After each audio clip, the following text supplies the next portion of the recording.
Tom Sawyer's night was a blur of nightmares. Bats, collapsing stairs, and Injun Joe's menacing face. He woke up exhausted, the memory of the haunted house and the treasure overshadowed by fear. Breakfast tasted like cardboard, and Aunt Polly's fussing couldn't shake his dread. Tom had a secret too big to keep. He needed Huck. He slipped out and found Huck behind the old tannery, both boys looking haunted. Huck sat on a barrel, poking the dirt, his usual carefree look replaced by worry. They exchanged a silent glance, no words needed. Tom whispered, "Did you dream about it?" Huck nodded, wide-eyed.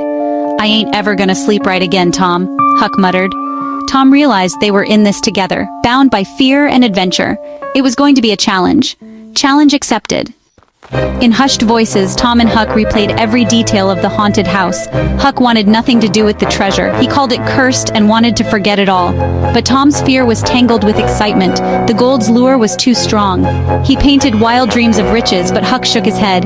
"He'd kill us, Tom, you heard him." Tom couldn't argue. Injun Joe was deadly. For a moment, Tom's courage faltered. They were just boys up against a real criminal. But the adventure was irresistible. Tom argued Injun Joe didn't know they were there. If they were careful, maybe they had a chance.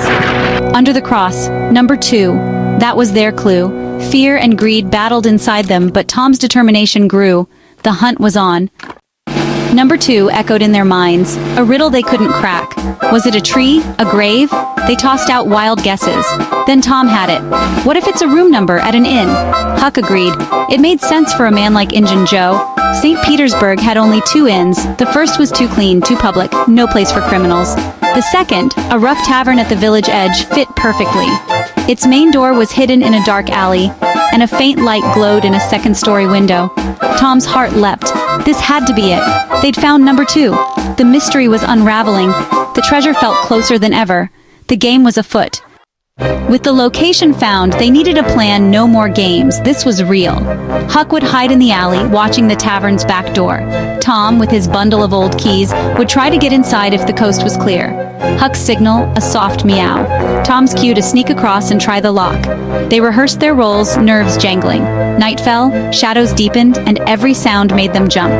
But they were a team, Tom and Huck, adventurers. They exchanged a determined nod. Positions taken, hearts pounding. Their friendship was their only armor. The quest began.